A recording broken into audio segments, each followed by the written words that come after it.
Bem-vindos, então, à última aula teórica do semestre.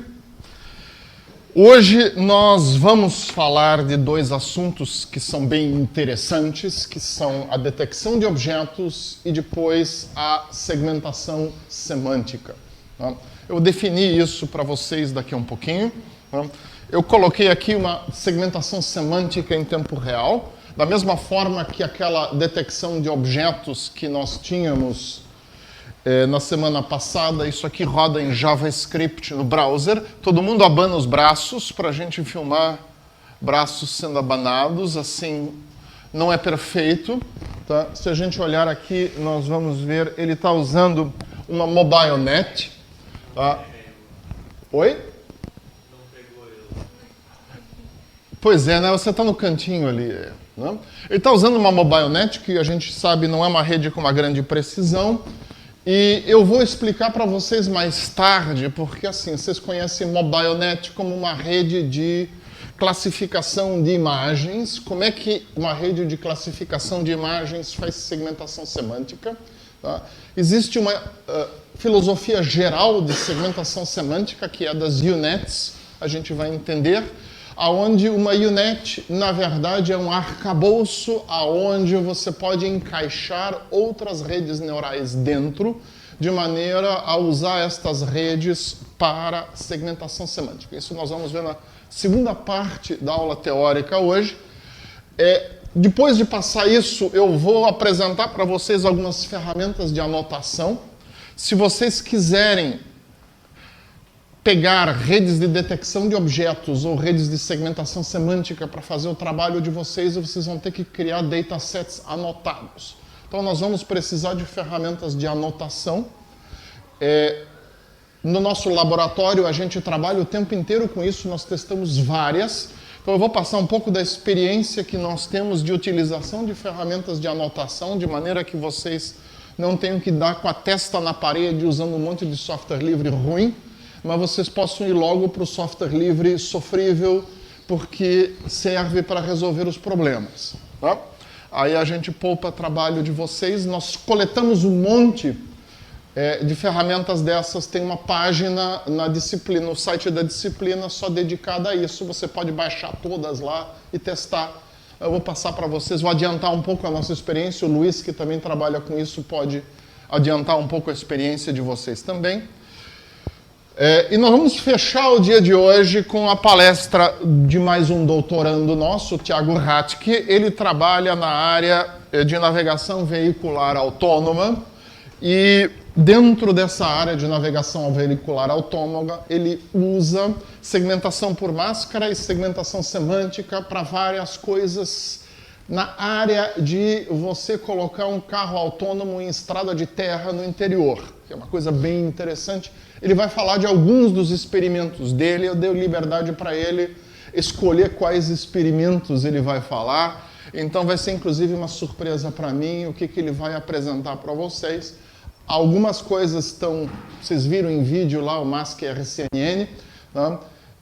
No vídeo de entrada da disciplina, e isso é uma das coisas que ele aplicou junto com uma série de outras informações, então a gente vai ver isso quando nós chegarmos lá.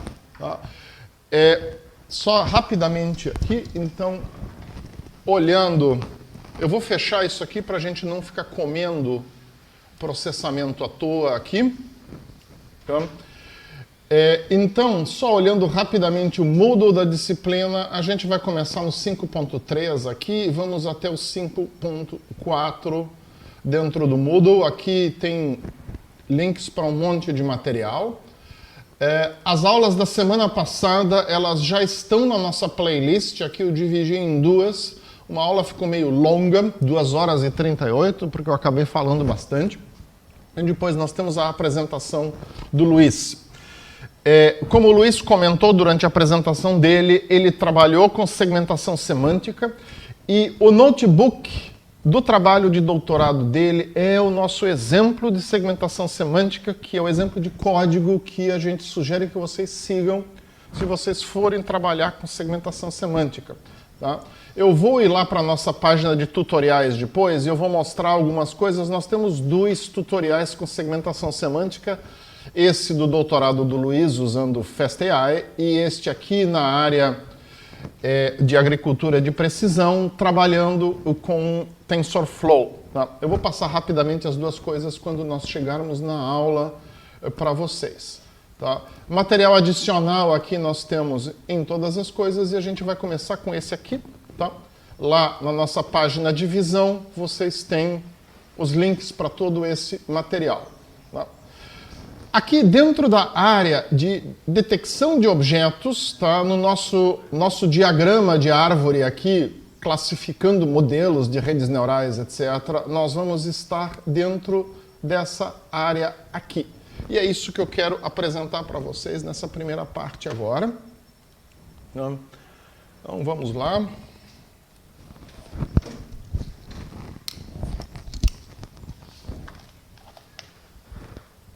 Pronto, ligado. Tá? Então, novamente, dentro desse nosso panorama da visão computacional, o assunto da aula de hoje ele está na última linha aqui embaixo, nas redes neurais convolucionais, que, como eu falei para vocês na semana passada, né, elas quebraram esse paradigma de que nós temos uma pipeline de um monte de processos diferentes e que variam muito de acordo com o tipo de imagem, área de aplicação, etc. E essa quebra de paradigma foi no sentido de que a gente tem um conjunto de funções globais, classificação de imagem, detecção de objetos, segmentação semântica, e dependendo do que você for fazer, basicamente esses três, tá? Dependendo do que você for fazer, você usa um modelo de rede neural diferente, mas você sempre vai estar trabalhando com um conceito de solução monobloco. Você tem uma rede neural que executa os três macro passos dentro dessa pipeline: filtragem, detecção de características, classificação de características e classificação de imagens ou de objetos dentro de imagens, tudo de uma forma integrada. Bom, então, a detecção de objetos, ela tem particularidades em relação às outras coisas que nós vimos até agora. Lá na área de classificação de imagens, nós tínhamos um problema que era assim: a gente tinha uma imagem e você tinha que classificar essa imagem de acordo com alguma coisa interessante que tinha lá dentro dessa imagem e que chamava a atenção em relação ao resto do conteúdo. Não havia nenhuma estruturação do tipo, é esse pedaço da imagem, eu quero separar um objeto, etc. Mas isso não é a aplicação típica que você vai ter. Em muitas situações, o que você vai ter? Você vai ter uma imagem ou um vídeo onde tem um monte de coisa acontecendo e você quer identificar várias dessas coisas, seja porque eu tenho uma caixa de ovos e eu tenho que selecionar todos os ovos da caixa e aí dizer alguma coisa sobre cada ovo, seja porque eu tenho um cenário de navegação veicular autônoma, eu estou às 5 da tarde na Avenida Paulista e eu tenho que reconhecer os outros carros, os ciclistas, os motociclistas loucos e os pedestres correndo de um lado para outro e tentar chegar no fim da Avenida Paulista sem bater em nenhum carro, sem atropelar um pedestre, sem atropelar um ciclista e sem ser atropelado por um motociclista. Tudo isso funcionando ao mesmo tempo. Então, eu preciso identificar coisas individuais que vão aparecendo na imagem. E isso é uma tarefa diferente da tarefa de classificação de imagem que nós tínhamos visto na aula passada. Tá? Então, a classificação de imagem, a detecção de objetos, ela pode ser definida dessa maneira. Essa é uma definição minha, eu inventei ela ontem à tarde, mas eu penso que ela é bem boa. Tá? É a associação de parte da imagem a uma semântica. Então, se a gente olhar para essa imagem aqui, tem um objeto aí que chama atenção, que é a cabeça do gato. Não está aparecendo o gato inteiro, mas a gente entende que essa parte da imagem aqui poderia receber o nome de gato. A hora que eu fiz isso, eu associei uma semântica a um pedaço da imagem. Eu disse, aquele pedaço da imagem tem o significado gato. Né? Então, essa é a ideia dentro da detecção de objetos. E, a partir do momento que a gente vê isso daqui, já nos ocorre o que nós poderíamos fazer. Tratar a detecção de objetos como uma classificação de regiões. Eu já sei classificar imagens. A gente viu até o notebook lá, é a primeira aulinha do FastAI. Por que não percorrer a imagem, pegando pedaços da imagem e classificando cada pedaço? Parece uma ideia boa. Será que é uma ideia viável? Então, com isso em mente, foram se criando vários enfoques. E os primeiros enfoques, eles são interessantes. Eu vou dar esse histórico, porque na verdade é um histórico não tão histórico. Tá? O enfoque antigo nessa área é algo que tem 3 ou 4 anos de idade, já é antigo. Tá? E é interessante a gente ver o que foi feito, porque a questão de como escolher o que é uma região da imagem que eu vou classificar, tá? É uma coisa importante. Eu podia fazer algo exaustivo. Eu pego uma janela e eu vou percorrendo a imagem, né? Avanço a janela um pouquinho sempre, pego, recorto o pedaço e tento classificar. Mas isso vai me criar um problemão, tá? Porque é um problema, tá? De explosão combinatória. Tem uma montanha de dados de imagem, eu vou ter que trabalhar com diferentes resoluções também. Né? Se eu tiver objetos pequenos, se eu tiver objetos grandes, etc. Então você imagina você percorrendo uma imagem com um monte de janelas de tamanho diferente, classificando cada janela. Tá? Não é algo factível. É um problema que ficou evidente logo no início. Tá? Eu preciso procurar o que classificar. Tá? Então, vamos imaginar aqui, a gente tem ovelha, carneiro, tá? E a gente tem nuvem com cara de carneiro. E aí, como é que eu vou achar carneiro aqui? Né? Como é que eu não vou sair classificando grama? Né? Ou mandando a rede olhar se tem um carneiro na grama? Né? Essa é uma questão importante. Né? E eu preciso ter alguma estratégia para achar essas coisas aqui. Né? E não ficar procurando outras besteiras. Né? Então, o meu critério de seleção, quais são as regiões que eu quero classificar, é uma questão importante e é um problema que tem que ser resolvido. E esse problema, ele, na comunidade de redes neurais convolucionais para a detecção de objetos, ele é tratado com 2 estratégias diferentes. Tá? Eu vou ensinar em detalhes para vocês uma dessas estratégias, que é a estratégia puramente neuronal, puramente neural. Tá? Existe uma outra estratégia, que é uma estratégia híbrida, que eu vou dar uma passada. Ela, inclusive, é historicamente mais antiga, apesar de ainda estar em desenvolvimento e refinamento. Tem versões novas dessa estratégia que são boas. A MaskRCNN, por exemplo, é uma rede neural boa, rápida, mas ela segue essa primeira estratégia da gente fazer algo híbrido, misturando um monte de coisa. Tá?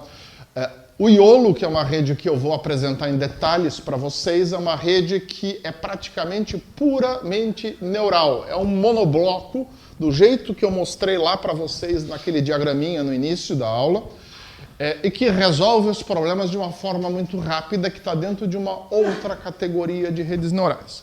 Mas vamos então primeiro dar uma olhada no que é historicamente mais antigo. Tá? Então a ideia de eu criar um grid em cima da minha imagem e eu começar a percorrer esse grid sistematicamente é a primeira coisa que me ocorre. Tá? E o meu problema é o seguinte: percorrer o grid é uma coisa, dizer que tamanho de área que eu olho é outra. Tá? Então, isso gera uma explosão combinatória. Não só o fato de que eu tenho que decidir qual é o passo que eu vou seguir aqui, como também o fato de que eu tenho que decidir qual é o tamanho da minha janela. E, na verdade, se a gente olhar aqui o tamanho das ovelhas que tem aqui, eu vou ter que trabalhar com várias janelas diferentes, de tamanhos diferentes, e testar todas elas. Então isso é bem complexo, e eu preciso, então, primeiro, fazer um filtro aqui para decidir aonde que potencialmente tem algum objeto de interesse nessa imagem e aonde que não tem. Tá?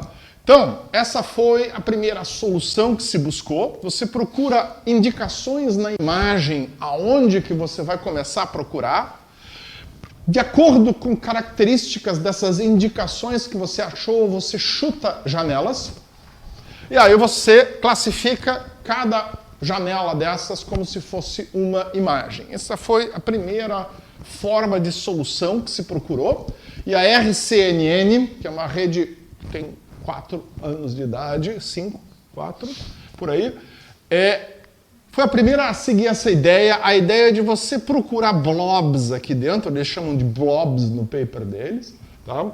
Áreas de interesse aonde você tem alguma coisa acontecendo. Como é que eu acho alguma coisa acontecendo? Tá? Por exemplo, usando ROG. A gente já viu ROG, tá? Fazer um histograma, tá? De gradientes orientados. Tá? Você simplesmente pega e tenta achar vetores de gradientes aqui dentro da imagem, e aonde você vê vetores de gradientes se agrupando, você desconfia que tem alguma coisa. E aí você usa o resultado dessa desconfiança de que tem alguma coisa para chutar uma janela aí em cima, né, e sair classificando essa janela. Então, essa ideia geral da RCNN, tá, ela é uma rede híbrida, tá, que funciona da seguinte forma. Pega a imagem, tá, gera aproximadamente 2.000 propostas de coisas que pode ser que tenha dentro da imagem, no sentido de encontrar áreas de interesse, justamente analisando histogramas de gradientes dentro da imagem. Tá? A partir daí, ela pega cada uma dessas regiões que parecem interessantes, na verdade pega o quê? Um casco convexo em cima disso, simplificado como retângulo, tá? Faz um resize desse retângulo para um tamanho de uma rede neural, alimenta a rede neural com isso e tenta, a partir daí, classificar cada uma dessas regiões para ver se é algo interessante ou não. Tá? Então, você já está torcendo o nariz. Assim, essa solução ela cheira a acochambro. Tá? E foi a primeira coisa que se tentou. Na época não se sabia nada melhor que isso. Existiam redes neurais prontas, como a VGG, por exemplo, que eram redes boas para classificar a imagem. E aí se tentou adaptar isso para uma rede de detecção de objetos. Tá? A RCNN, tá, ela funciona da seguinte forma. Ela faz isso, então ela tem esse módulo de sugestão de objetos. Tá? Dependendo do tamanho da região, ele vai alimentar uma de 3 redes diferentes. São redes treinadas para imagens com tamanhos diferentes, mais um acochambro. Tá? Essas redes são independentes.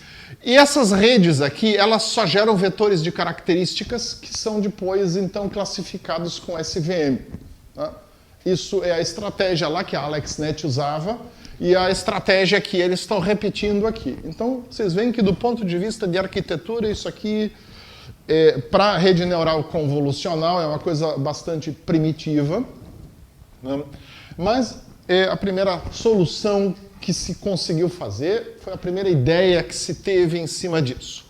A Fast RCNN é uma evolução disso, aonde eles substituíram o processo inicial de sugestão de regiões por uma rede neural especializada em achar áreas interessantes. Então essa é uma rede que eles desenvolveram especificamente para isso. A rede só faz o quê? Encontrar regiões que tenham muitos agrupamentos de gradientes e sugerir essas regiões. A única diferença disso para o enfoque anterior é que é mais rápido, inclusive porque eles mudaram um pouquinho essa parte aqui. Tá? Eles fazem um pooling aqui, ao invés de jogar isso em várias redes diferentes, isso fez com que a coisa ficasse mais rápida. Tá? Essa rede aqui ela é mais de 10 vezes mais rápida que a rede anterior, mas ainda assim cheira um pouco a acochambro. Bom, essa ideia ela continuou a ser desenvolvida. Né? Depois disso saiu a Faster RCNN e depois disso saiu a Mask RCNN. São evoluções aonde os autores foram tentando melhorar cada vez mais essa ideia. Tá? É um conceito bem complicado, por isso eu não acho ele interessante para a gente usar aqui dentro da disciplina. Né? E com exceção da MASC-RCNN, são redes ainda que são relativamente lentas se comparadas com outras soluções. Tá? Então elas estão aqui por curiosidade. Tá? Aqui tem a ideia. Tá? Então você tem uma rede neural que propõe regiões. Tá? Você faz análise dessas regiões, faz um pooling também de acordo com a qualidade das regiões e depois você joga isso num classificador. Um pouquinho mais rápido do que eu sair passeando com ROG aqui por cima e gerar janelinha em cima de um resultado de ROG. Tá? Aqui a gente tem uma ideia, tá, das redes que tem esse tipo de processamento. Eu não sei em qual hardware é isso, tá? Mas você tem uma boa ideia que a RCNN levava 49 segundos para achar os objetos dentro de uma imagem. Uma Faster RCNN leva 200 milissegundos. Então, em termos de velocidade, você vê aqui que houve um avanço em termos de 3 ordens de grandeza nisso aqui, o que é bom. Tá? Mas, ainda assim, é um negócio complicado. Então, a gente não vai ver isto em detalhes. Nós vamos dar uma olhada na segunda vertente. Tá? A segunda vertente é uma vertente onde se tentou encontrar soluções puramente neurais ou praticamente puramente neurais. A gente vai ver que o YOLO, que é o que a gente vai ver em detalhes, ele tem uma fase sequencial algorítmica no final que não é 100% neural. Tá? Uma heurística que é aplicada na saída da rede, mas é só isso. De resto, a rede é puramente neural. Um outro modelo, a SSD, é uma rede 100% neural, mas ela é bem complicada, a gente não vai entrar em detalhes. Tá? Mas qual é a ideia? Tá? A ideia é que você trabalha com um grid sobre a imagem original, você faz previsões centradas em células desse grid, mas isso dentro de um ponto de vista geral. Tá? E você usa regressão dentro da própria rede para você predizer aonde que está a região de interesse, ou seja, qual é o meu casco convexo que vai estar ao redor do objeto que eu estou identificando. Muito bem. Então, o modelo é o SSD, Single Shot Multibox Detector, que ele é contemporâneo do YOLO. As duas coisas foram inventadas no mesmo ano. Né? E o outro é o YOLO. Por que não apareceu a imagem aqui? Eu não sei, mas tudo bem. Tá? Eu estou trabalhando com a versão antiga do PowerPoint, será? Dá uma olhadinha aqui, só um momento, gente. É que eu peguei o PowerPoint errado.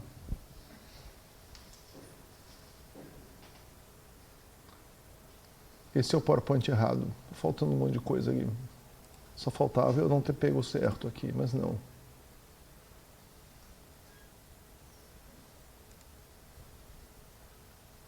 Ué. —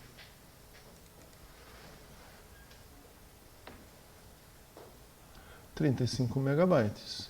Deu certo.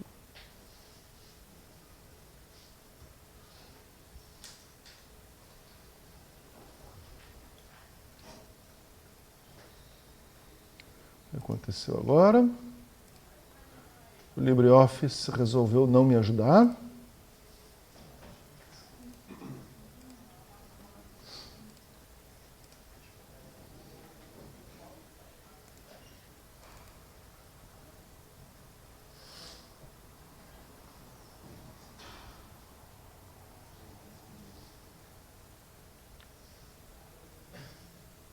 Aqui, viu?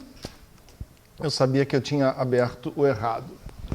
Então, a ideia do SSD é a ideia de que você tem uma rede neural. Aqui eles estão usando uma VGG16, podia ser outra coisa. Tá?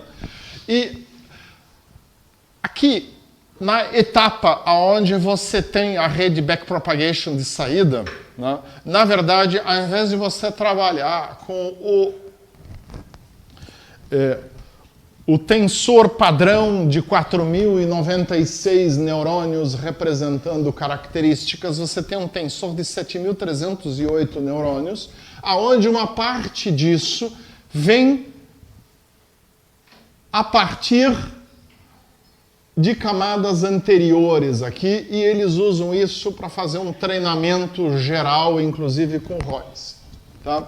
O processo de treinamento é bem complicado, e a gente não vai entrar em detalhes nele. Nós vamos ver a outra rede neural, YOLO. Tá? YOLO tem 4 versões, YOLO, YOLO V2, YOLO 9000 e YOLO V3. YOLO 9000 e YOLO V2 usam a mesma arquitetura, praticamente é só a estrutura de classificação de objetos, que é um pouco diferente. Essa aqui é a arquitetura da YOLO V1. Tá? Ela serve para a gente entender o processo geral. Depois eu vou mostrar a YOLO V3, que é a que vocês vão usar se vocês forem usar detecção de objetos. Tá? A YOLO V3 é baseada numa variante da ResNet, que é a DarkNet 53. Tá?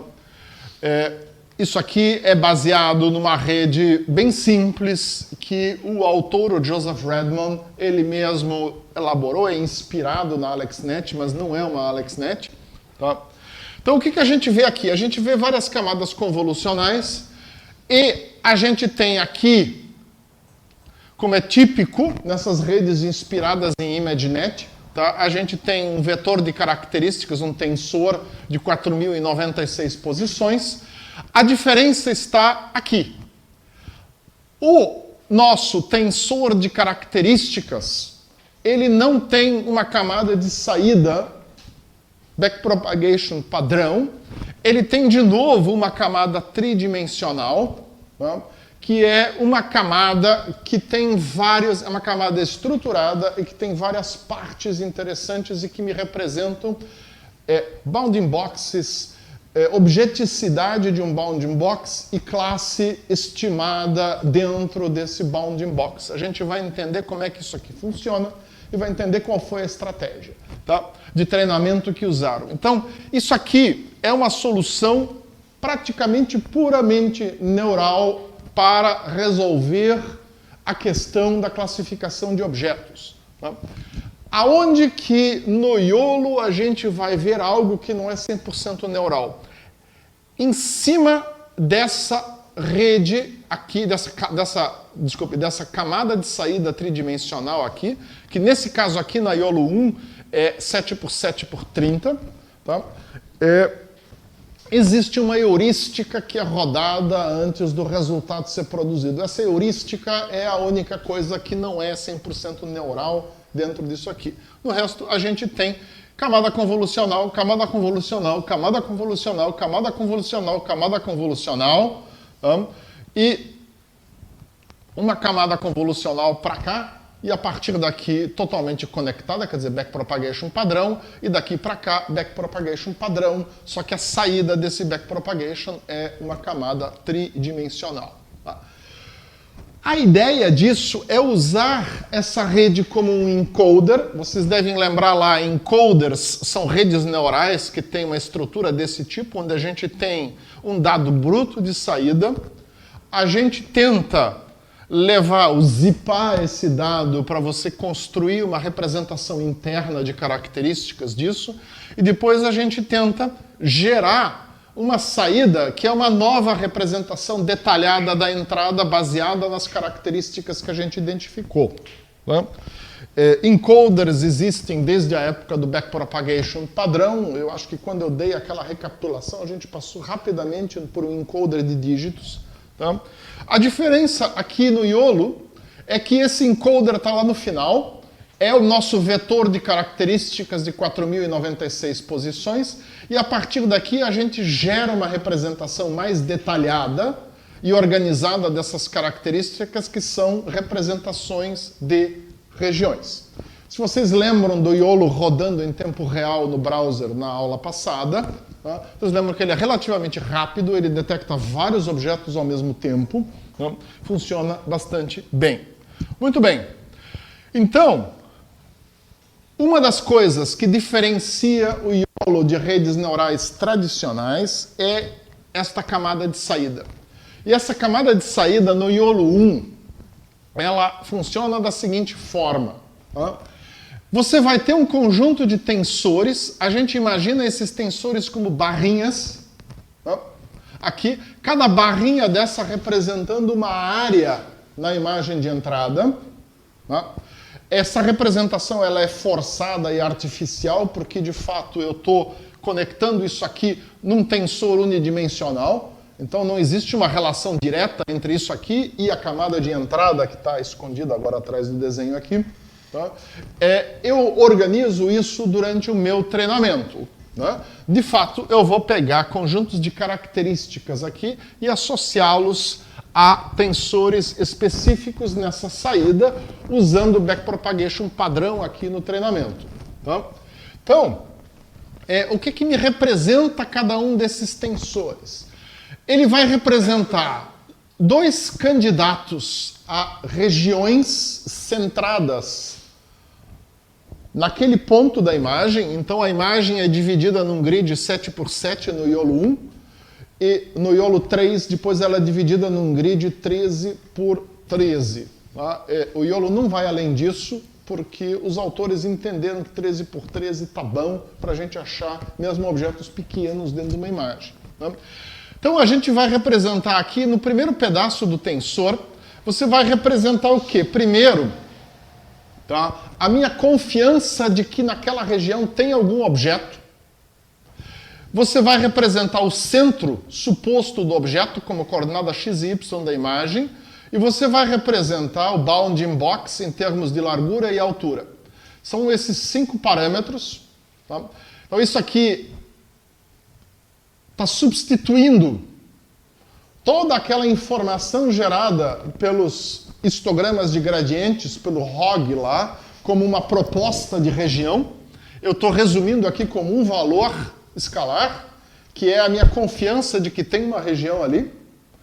Eu estou aqui representando o quê? Isso aqui é uma regressão em cima da minha imagem, dizendo aonde que é o centro dessa coisa que eu desconfio que é uma região, e qual é o tamanho dessa coisa que eu desconfio que é uma região. E ele faz isso dando 2 chutes, o primeiro e o segundo. Tá?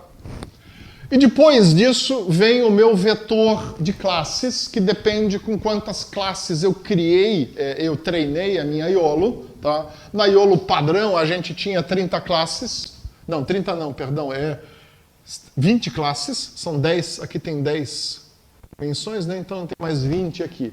A gente tinha 20 classes originais, né?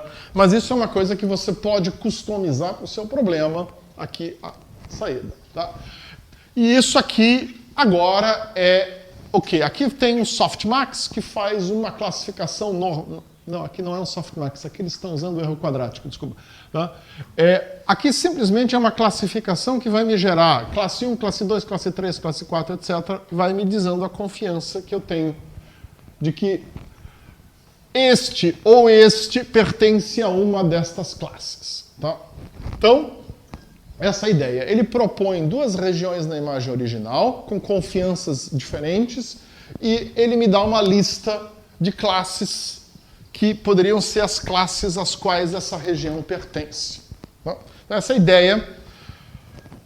Na prática, você vê 2 coisas acontecendo em paralelo durante o processamento com miolo. Por um lado, tá? Então eu começo considerando a minha imagem dividida em um grid, aqui grid 7x7 do miolo 1, e eu vou ter o quê? Eu vou ter, por um lado, para cada ponto deste grid, 2 propostas de regiões associadas a confianças diferentes. Então esse desenho está me representando essas confianças com grossuras diferentes de riscos aqui.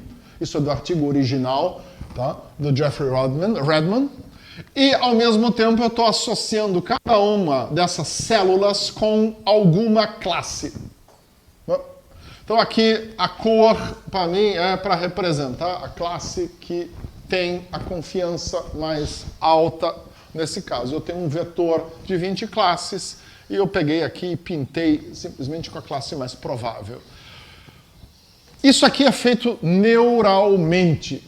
Bom, e agora o que eu vou fazer? Eu vou jogar uma heurística em cima disso, eu vou abandonar tudo que tem uma confiança muito pequena, tá? Vou aceitar só aquelas coisas que a confiança é alta, e isso eu baseio o quê?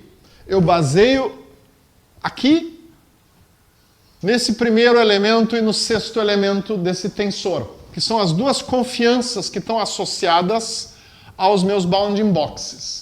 Tá? Então, eu tenho um bounding box e eu tenho certeza que esse bounding box pertence a um objeto. Beleza. Tá? Então, eu tenho um valor alto aqui ou aqui. Tá? Se eu tenho um valor alto aqui ou aqui, a próxima coisa que eu vou fazer é olhar essa parte aqui e ver qual é a classe cuja confiança associada é a mais alta. E é isso que eu vou, então, indicar como sendo o bounding box e a classe associada. Então, nesse exemplo, que é um exemplo também do Joseph Redman, a gente vê aqui um carro, uma bicicleta e um cachorro. Tá? Vocês veem que não é perfeito, o rabo do cachorro está fora do bounding box, tá? A frente do carro está fora do bounding box. Esse é um erro que a gente tem. Tá? A gente vai falar muito rapidamente da função de perda, quer dizer, da função de erro associada aqui, só para vocês terem uma ideia. Tá? Então, apesar da gente ter um modelo puramente neural, tá? Como é que eles conseguiram fazer um treinamento estruturado? A gente tem 3 tipos de informação aqui. Um é a qualidade dessa região como um possível objeto, o tamanho dessa região, isso em 2 vezes, e depois a classe associada a essa região, se eu fosse classificá-la como sendo uma única imagem. Tá? Então são 3 coisas diferentes, e essas 3 coisas diferentes, elas são treinadas usando-se uma função de perda, quer dizer, uma função de erro, que é estruturada. Ela é diferente para cada parte desse tensor durante o treinamento. O erro é o resultado da soma desses erros, e é isso que é retropropagado pela rede neural. Tá? Então, tem um exemplo aqui, tá? Que é lá do nosso Learn OpenCV, tá? Do Jonathan Hui. Eu vou alternando esse exemplo com exemplos do Geoffrey Redman para a gente ter uma ideia. Então, aqui a gente tem muitos objetos, e qual é a ideia? A ideia é a gente conseguir tentar, de alguma maneira, fazer isso aqui que nós estamos vendo nessa imagem. Tá? E vocês veem aqui que um problema que a gente tem, inclusive, com o YOLO é classificação redundante. Tá? 2 regiões aqui ganharam a hora de dizer bicicleta, tá? E estão aparecendo 2 bicicletas aí, onde, na verdade, a gente vê uma só. Esse é um risco que a gente tem quando a gente tem coisas assim meio ocultas. Aqui a gente tem uma bicicleta meio perdida atrás de um monte de flores, e existe sempre o risco da gente classificar errado. Tá? Bom, então, o que acontece? Cada célula no YOLO vai predizer apenas um objeto. Então aqui nós temos esta célula. Né? Essa célula está associada a essa região e ela está predizendo essa classe. Não vai ter 2 predições para essa célula. Tá? A outra bicicleta que apareceu aqui é porque essa célula aqui também ganhou a competição para poder dizer eu sou bicicleta. Tá? Como a gente trata essa heurística, a gente trata cada tensor de forma independente e a gente tem esse problema aparecendo nesse momento. Tá? Então, a ideia é essa. Eu vou jogar essa imagem dentro da YOLO, eu vou fazer um monte de predições com confianças, 2 para cada célula aqui, eu vou aceitar sempre só uma, né? E eu vou aceitar todas aquelas que tiverem confiança suficiente para poderem ser objetos. Tá? Então, se a gente pensar no cachorro, aqui a gente já tem uma YOLO V3 com 13 por 13. Tá? Eu vou primeiro predizer 2 bounding boxes por célula. Né? Depois eu vou classificar cada célula. E aí eu vou combinar os resultados e eu tenho bounding boxes associados a classes com valores de confiança expressos como grossura de borda. Só para a gente enxergar. Na verdade, o YOLO não faz isso no dia a dia, ele gera diretamente isso aqui. Tá? E esse aqui, então, é o resultado depois de fazer o quê? Fazer uma supressão de não máximos. Ou seja, tudo que tem confiança muito baixa eu já ignoro. E se eu tiver coisas vizinhas com overlapping, confianças similares, eu posso tentar escolher um só e ignorar o resto. Tá? Então aqui tem uma animação de um vídeo ruinzinho. Vamos supor, eu estou olhando essa aqui, tá? Que na hora de eu treinar, eu treinei desta maneira. Ao eu selecionar isso aqui, a minha regressão, né, ela vai gerar dois bounding boxes, este menor e este maior. O mais parecido, quer dizer, o menor erro está nesse daqui. Então, eu acabo escolhendo esse bounding box maior. Aqui, por exemplo, eu classifiquei isso como bicicleta com dois bounding boxes associados. Os dois têm confiança pequena. Eu vou ignorar os dois, apesar de ter classificado isso aqui como sendo bicicleta. Então, essa é a ideia. Isso daqui. Eu termino com essa classificação aqui, inclusive dining table apareceu lá para a mureta da varanda, que não é dining table, mas também com uma confiança baixa e tal. Bom, como é que eu faço o cálculo do meu erro? Essa é uma questão importante. Tá? Como é que eu consigo treinar essa rede em cima de tudo isso? Bom, a questão do bounding box, ela é treinada da seguinte forma. Tá? Então, a posição, da minha segunda até a quinta posição e da sétima até a 10ª posição do meu neurônio, do meu tensor de saída, como é que eu expresso o erro? Eu expresso usando uma medida chamada intersection of a union, intersecção sobre união, que é uma métrica de erro para regiões. Tá? Como é que ela funciona? Eu tenho, no meu conjunto de treinamento, eu tenho na imagem uma área selecionada e essa é a área do meu objeto. Tá? Durante o treinamento, a minha rede neural predisse que tem um objeto nesta região aqui. Então, eu vou calcular o erro calculando a intersecção entre essas duas áreas, a área de fato do meu conjunto de treinamento, do meu dado de treinamento e o resultado da rede neural durante o treinamento, e eu vou dividir isto pela união destas duas áreas.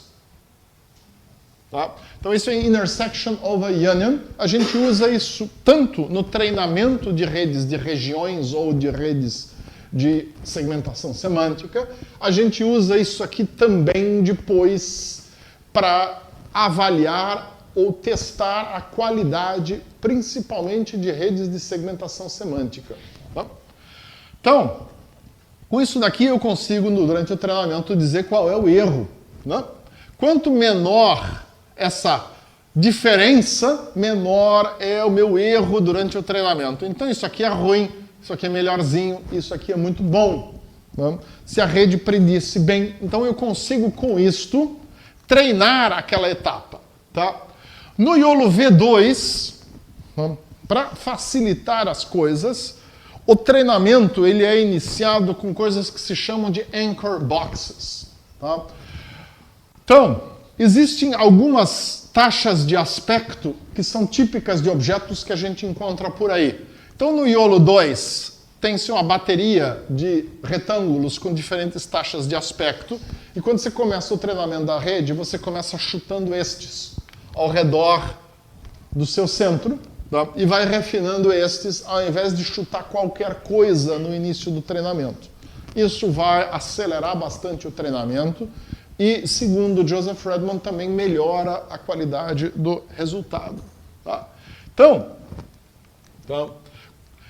isso você usa para treinar esta parte e esta daqui até aqui e daqui até aqui do nosso tensor de saída. Se a gente olhar aqui, né, a gente entender esse tensor, né, nós vamos ter o quê?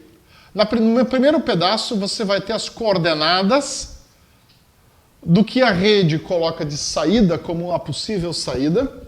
Tá? depois vou ter o segundo e assim por diante, e nesse pedaço aqui você tem a classificação do seu elemento. Tá? Então, como é que eu faço isso? Então, na hora de eu fazer uma avaliação dos resultados, a rede está me dando uma resposta sobre a imagem inteira, eu vou pegar essas respostas todas, eu vou primeiro aplicar um limiar qualquer, eles sugerem 0,2 aqui de confiança de objeticidade, jogo fora tudo que está abaixo do limiar, e o resto eu pego e dou uma avaliada para entender onde é que tem objetos e onde é que não tem objetos e quais são as classes desses objetos. Tá? Então, durante o treinamento, isso aqui é uma questão importante. Tá? O erro aqui é calculado de uma maneira, que é a objeticidade. O erro aqui é calculado de outra maneira, eu uso intersection of a union. E o erro aqui é calculado de uma outra maneira ainda. Tá? Aqui eu vou usar o método backpropagation normal. Tá? Todas essas coisas juntas me geram um conjunto de vetores de saída que durante o treinamento eu associo a diferentes regiões da imagem simplesmente através do provimento da minha taxa de erro. Tá? Então, aqui, depois de eu aplicar essa heurística, então é a única parte não neural aqui, é a minha heurística, são os meus resultados aceitáveis, e aqui eu vou desenhar, então, os meus candidatos. Tá? Então, essa aqui é a função de erro do YOLO. Tá? A inovação está no fato de que ele fez uma função de erro. Eu sei que eu prometi para vocês que a gente não ia entrar na matemática, tá? Então eu não vou entrar em detalhes da função de erro, eu vou dar uma passadinha rápida. Tá? Ela tem 3 partes. Tem essa parte inicial aqui, que é sobre o bounding box, aonde aqui eu trato os 2 elementos do tensor, que são os elementos associados ao centro do meu objeto.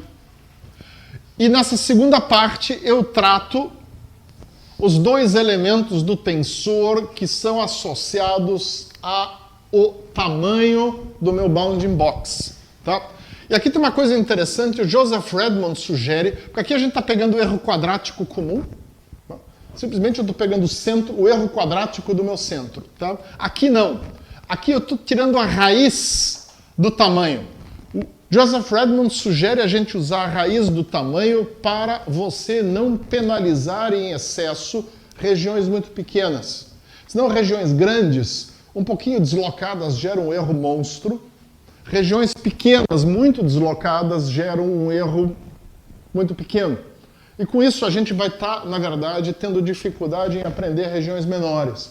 Aí ele sugere que você pegue, na verdade, e tire a raiz do tamanho, de maneira a você colocar isso numa outra escala, tá?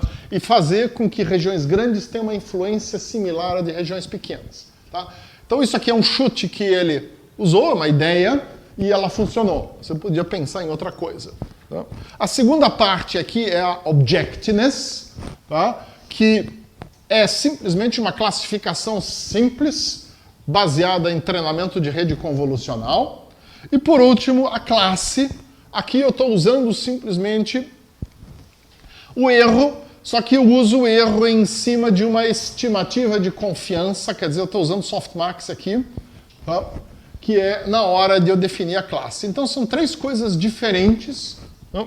Para diferentes partes do meu tensor de saída. Essa foi a solução encontrada para eu ter uma rede que é puramente neural dentro do meu processo e que eu posso treinar usando backpropagation. Tá?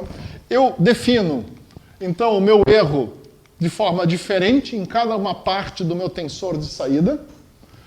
Com isso eu gero um erro naquela camada de saída que a partir daí é propagada com backpropagation normal para aquela camada para aquele tensor, aquela camada de 4.096 características, e que a partir daí é propagada de volta para as outras camadas convolucionais. Tá? E com isso a gente consegue ter uma rede que aprende rápido e também que é boa de usar, e aonde a única coisa não neural que eu tenho é essa heurística no final. Na hora de eu classificar cada um dos tensores desse meu cubo de saída, tá? Eu vou usar uma heurística. É só isso. No resto, eu não uso. Tá? Então, só para vocês entenderem aqui, tá? A regressão ocorre nesses dois pedaços do bounding box aqui, aonde eu prevejo o meu bounding box. Como é que eu consigo fazer isso? Durante o treinamento, eu estou fornecendo uma imagem com bounding box. Então, eu tenho um erro. Esse erro eu calculo e eu propago ele de volta. Então, na verdade, eu vou treinando. Se a gente pegar lá a nosso modelito de rede, só para a gente entender aqui, cadê o modelo de rede? Eu devia ter copiado isso mais lá para trás. A gente pegar o modelo de rede aqui, na verdade eu vou fazer o quê? Eu estou treinando cada tensor desses para cá, eu estou treinando isso para cá, de maneira a associar esses tensores com, lá na imagem de entrada, pedaços e áreas da imagem. Né? Isso não está relacionado com a posição do tensor. Tá? Isso aqui, na verdade, não é um mapeamento 3D, porque eu perdi isso no momento em que eu joguei tudo no meu vetor de características aqui. Esse vetor me faz perder a relação 3D com a entrada. Então, na verdade, eu estou só mapeando conjuntos de características a pedaços da minha imagem de entrada. Né? Eu não estou propagando dados 3D através da rede. Né? A minha representação da posição na imagem de entrada é apenas através do erro calculado na saída. Muito bem. Então, essa é uma ideia do YOLO. Tá? Eu acho essa ideia genial. Né? Eu demorei a entender esse modelo. A hora que eu entendi, eu disse, isso é fantástico. Né? É uma rede neural muito diferente de outras coisas. E se a gente pensar no festival de Acochambro, que é RCNN, né? Ela é uma ideia matematicamente muito elegante. Né? Comparada com eu juntar um monte de troço lá, juntar ROG com rede neural convolucional, com SVM, aí não deu certo, aí eu pego várias redes neurais convolucionais e um monte de coisa. Aqui a gente tem uma solução muito simples. Evidentemente, não existe almoço grátis e a solução simples tem drawbacks. O que é o drawback no YOLO? Eu tenho problemas com coisas muito pequenas. Tá? Então vocês estão vendo aqui, tem um monte de Papai Noéis aqui, tá? Mas na verdade a minha rede tem dificuldades em encontrar todos os Papai Noéis nessa imagem. Tá? Vai ter Papai Noel que não é identificado aqui, em parte porque eles são realmente menores do que o meu grid. Mas aqui, por exemplo, eles não são menores do que o grid. Eu simplesmente não identifico justamente porque minha função de erro tem problemas na hora de eu representar bounding boxes menorzinhos. Tá? Então, é um drawback que a gente tem. A grande vantagem é que esse negócio aqui funciona em tempo real, como vocês viram, e funciona muito bem dentro dessa ideia da gente usar tempo real. Tá? No YOLO V3, além de aumentar a minha resolução do grid de entrada para 13, tá? Eles foram um pouquinho na direção do RCNN, tá? E o preditor é dividido em três redinhas de saída, tá? Para diferentes resoluções. Como é que é feito isso aqui? E o YOLO V3 já trabalha com modelo de 80 classes, mas isso é uma coisa variável. Tá? Além de ele predizer 3 bounding boxes e não mais 2. Lembrem-se que isso aqui é supressão de máxima. É só um bounding box que eu vou aceitar por tensor. E nesse caso aqui, inclusive, é só um bounding box desses 9 que eu vou acabar aceitando aqui. Tá? Como é que eles fizeram isso? Como eu falei para vocês, tá? O YOLO V1 é aquela rede pequenininha inspirada na AlexNet. Tá? O YOLO V3, tá? Ele usa uma rede que é chamada DarkNet 53, que é uma rede inspirada na ResNet 50, né? Que o Joseph Redmond adaptou, pegando 3 saídas aqui. Tá? Então, você tem os blocos residuais finais da rede aqui, e nesses blocos residuais mais para o fim da rede aqui, ele pega 3 saídas diferentes para 3 resoluções diferentes, tá? gera 3 conjuntos de resultados e depois aplica aquela heurística que a gente viu ali em cima dos 3 conjuntos de resultados. Tá? Como a ResNet e a DarkNet também são redes rápidas em termos de processamento, apesar de serem profundas, a gente não perde muita performance, tá, usando essa rede. A YOLO V3 tem uma performance bastante boa. E se vocês vão se aventurar na área da detecção de objetos, eu acho essa aqui é a rede mais interessante para vocês começarem. Tá? Então, só resumindo, a gente já vai dar uma olhada no notebook de YOLO que eu preparei para vocês. Tá? Antes disso, só aqui fazendo um panoramazinho. Esse panorama já está velho porque ele acaba em 2016. Tá? Então, a gente vê aqui, ó, no início foram essas redes mais estilo Acochambro, redes híbridas. Né? A SPPNet não é diferente aqui do resto. Então, aqui a gente tem esse modelo. E aí apareceu, em 2016, apareceu o YOLO na conferência Computer Vision and Pattern Recognition. Tá? Apareceu o SSD na European Conference on Computer Vision, tá? No mesmo ano. As duas, como eu falei para vocês, são contemporâneas. Aqui é uma questão de apresentação. O YOLO foi apresentado um pouco antes do SSD. Tá? No NIPS, mais tarde, foi apresentada a RFCN, que é uma rede totalmente conectada, quer dizer, também é uma tentativa de você trabalhar com soluções puramente neurais. Então, aqui a gente tem soluções puramente neurais e aqui a gente tem soluções que tendem a ser híbridas para o mesmo tipo de problema. Né? De lá para cá, apareceu a Mask RCNN, que é uma rede baseada na Faster RCNN, mas ela faz uma segmentação por máscara, a gente já vai ver o que é isso. Tá? Que é bem rápida, está lá na frente, e outras coisas foram aparecendo. O pessoal do YOLO parou de desenvolver o YOLO, eles entenderam que o YOLO V3 tá bom, e muita gente tem usado o YOLO agora em aplicações. Tá? Perguntas?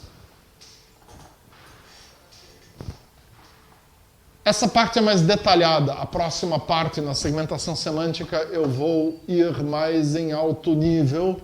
Tá? Eu fui matemático demais? Acho que não.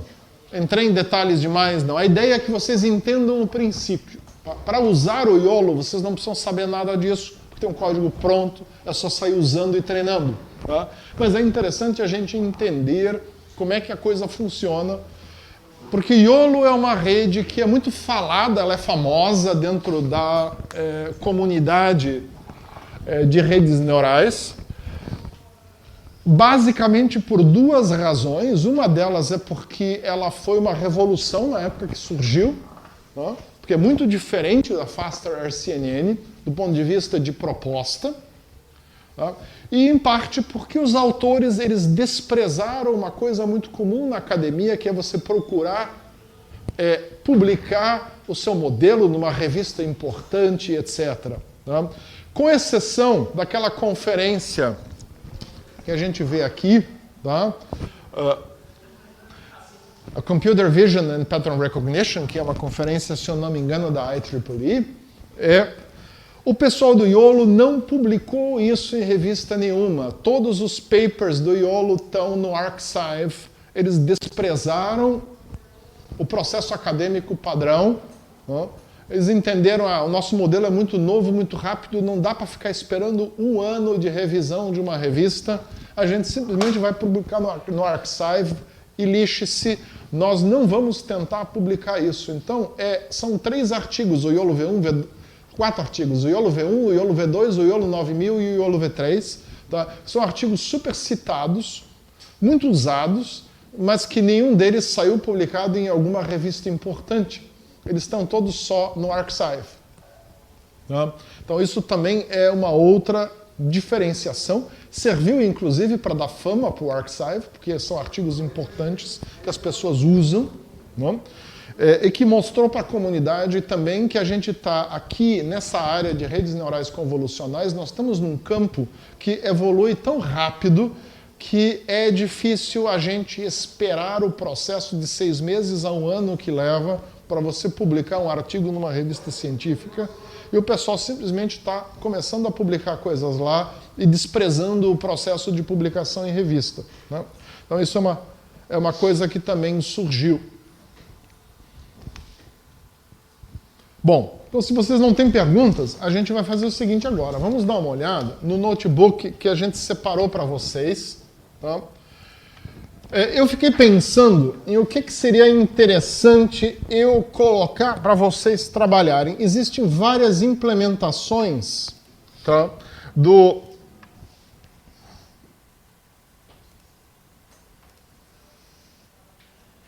YOLO. Tá? E eu separei aqui no meu Git 3 para vocês. Tá? Eu pretendo colocar uma parte disso no Git da disciplina, não tive oportunidade ainda. Tá? E essas 3 versões aqui são o quê? Esse YOLO V3 aqui é uma implementação em PyTorch, que, segundo os autores, eles têm um wrapper que permite você botar isso em Android e rodar no seu celular depois. Tá? Eu não experimentei, não tentei. Tá? O código parece interessante. Existe essa implementação aqui que chama Darknet, que é uma reimplementação do YOLO original do Joseph Redman, mantendo praticamente todo o código original, mas otimizando algumas coisas. Eu fiz um fork disso para mim. E existe esse aqui, que é o que eu vou mostrar para vocês, tá? Que é o seguinte: isso aqui são simplesmente 2 Jupyter Notebooks. Os 2 carregam isso daqui para dentro do Google Colab, compilam e deixam prontinho para você usar. Tá? Eu vou mostrar isso aqui rapidamente para vocês. Tá? A minha sugestão, se vocês querem fazer experimentos, é usem isso daqui. Eu vou passar isso, ou vocês podem entrar no meu Git aqui e ver essas coisas. Está dando para ler aí, né? Ou está muito pequeno? Não está dando para ler, né? Então, eu abri aqui no... esse aqui, deixa eu achar onde é que ele está, esse aqui. Basicamente, esse Git aqui são 2 Jupyter Notebooks. Num deles, que é esse aqui, tá? Vamos ver se ele vai renderizar ou não. São um monte de células com todos os passos para você instalar, compilar e usar o YOLO, inclusive, para você depois treinar o YOLO com outras coisas, etc. Ele vai baixar uma versão em C do YOLO, tá instalando bibliotecas, etc. Tá? Instalando o OpenCV e assim por diante. E depois aqui preparando, baixando os pesos do YOLO original, tá? O que é baseado na Darknet 53. Tá? E depois fazendo testes e outras coisas. Esse notebook aqui está em detalhes, aqui eles gravaram com toda a saída. Tá? Roda tudo direitinho dentro do Google Colab. Tá? Então essa é uma opção que você pode trabalhar. Tá? Ele está usando o TensorFlow aqui. E a outra opção é esse Quickest, que eu até coloquei aberto aqui no Google Colab. Tá? Esse Quickest é o que? Basicamente, tudo que você precisa para deixar o YOLO compilado e rodando. Inclusive, já rodando um teste no final. Então, vai produzir uma saída monstro. Mas depois disso, tá? Você tem ele funcionando e pronto para usar. Tá? Então, essa versão aqui ela é interessante porque você executa a primeira célula, vai tomar um banho, vai tomar um café, vai fazer um almoço e volta. E aí você tem o YOLO prontinho para usar, ou para treinar, ou para fazer o que você quiser. Tá? Então, para fazer uns testes na disciplina, eu acho esse aqui o mais interessante. Tá? Mas vale a pena vocês darem uma olhada nos outros também. Tá? Então, só para garantir que estaria disponível para vocês, eu fiz um fork. Cadê? Aqui. Eu fiz um fork nesses 3, tá? Vocês podem baixar daqui, depois a gente vai copiar isso aqui ainda lá para dentro do Git da disciplina para vocês também terem isso tudo lá. Alguma dúvida? Nisso daqui, você chega em github.com, o meu login. Tá? Vamos fazer o seguinte. Ou melhor, eu vou copiar essas 3 aqui. Tá? Vamos colocar aqui e vamos passar isso pelo fórum da disciplina para vocês. Tá? Cadê o fórum? Fórum aqui.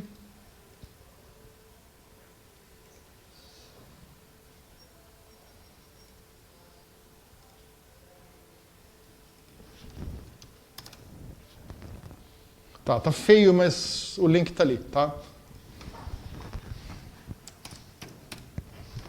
Não precisa estar bonito, né? Querem que eu deixe mais bonito? É difícil aqui.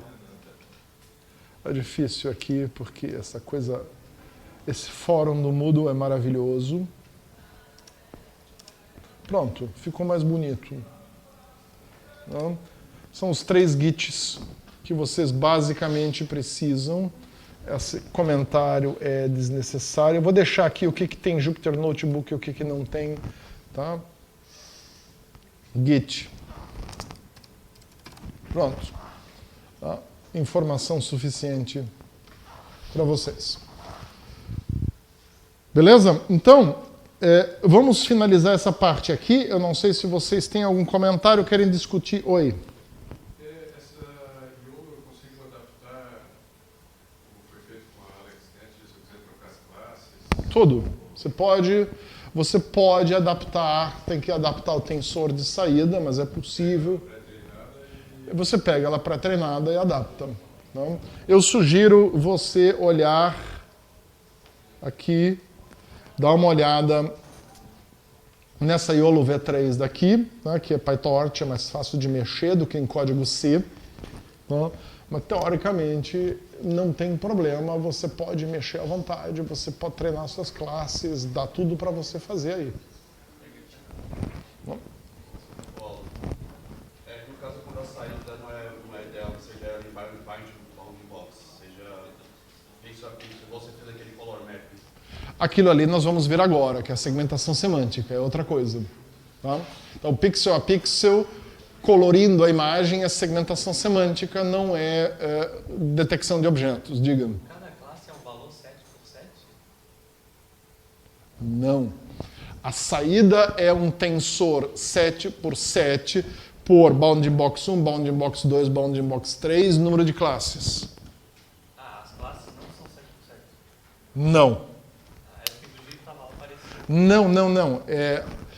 Aquela barrinha, na verdade é assim, ó, a saída, tá? Vamos voltar lá para o nosso PowerPoint, tá? Então, só respondendo a tua pergunta, tá? Esse aqui é, a princípio, o nosso tensor de saída, é tridimensional, não? O que uma barra dessas aqui, esse tensor unidimensional aqui está me representando é o quê? Tá? É a classificação associada a um daqueles campos na imagem de entrada. Tá? Então, a cada campo, então essa matriz 7x7 aqui, ela está refletindo os 49 campos que a gente tem na imagem de entrada. A cada campo ela vai associar a minha confiança de que eu tenho um bounding box, a minha confiança de que eu tenho outro bounding box, aonde que esse bounding box está centrado, qual o tamanho desse bounding box, aonde que o segundo bounding box está centrado, qual o tamanho dele, e aí a minha lista de classes com as confianças de que este ou este bounding box pertençam a qual classe. Então, tipo, cada valor dessa matriz é um tile da imagem. Exatamente. Então, você imagina que isso aqui é um blocão 3D que se bota em cima da imagem e essa informação sai de dentro da imagem. Tá? Então, isso aqui é o YOLO V1. No YOLO V3 você vai ter 3 bounding boxes, tá? E 80 classes. Então, cada valor ali vai Isso. Exatamente. Tá? E aí a ideia é o que, que é? Eu ignoro tudo que é muito baixo, eu digo aquela tile não tem nada que me interesse. Tá? E nas que tem algo que parece que interessa, eu vejo se, de fato, tem algo que tem gradientes fortes o suficiente para dizer tem realmente algo. Na verdade, não são só gradientes aqui, né? Isso aqui são informações calculadas pela rede convolucional. Né? Tá? Eu vejo qual é o mais forte e aí eu aceito aquela região como sendo a região que, de fato, está representando um objeto da classe com a maior confiança que eu tinha aqui. Eu não gosto de usar a palavra probabilidade. O Joseph Redmond usa no artigo dele, novamente, assim, o softmax me dá uma pseudo-probabilidade, eu não confio nisso como probabilidade absoluta, apesar de você depois estar normalizando aqui, etc., mesmo assim. Vamos chamar de confiança, eu acho que confiança é uma coisa mais aceitável nesse caso aqui. Né? Eu tenho uma intensidade de valor aqui, uma intensidade de valor aqui e n intensidades de valor aqui, onde n é o número de classes. Né? Essas três coisas eu vou olhar. Se um desses é forte que chega, eu vou pegar o mais forte daqui e dizer que essa é a classe desse que foi forte que chega aqui. E eu digo que essa instância dessa classe ela vai estar no quadrado determinado por esses 4 valores aqui. Essa é a ideia. Tá? Ficou entendido? São 3 bounding boxes, então. Sim. Grande objeto. Exatamente. Tá? A tendência é que eles tenham tamanhos diferentes nesse sentido. Na IOLO V3. Isso.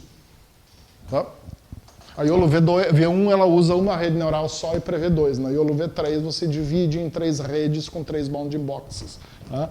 Aí tem 3 pedaços desses no tensor de saída, cada um gerado por uma das 3 camadinhas de saída. Na verdade ele usa aquela DarkNet 53, ele só pega e cria 3 desvios na saída. Um no final e os outros 2 blocos residuais antes. Thank you.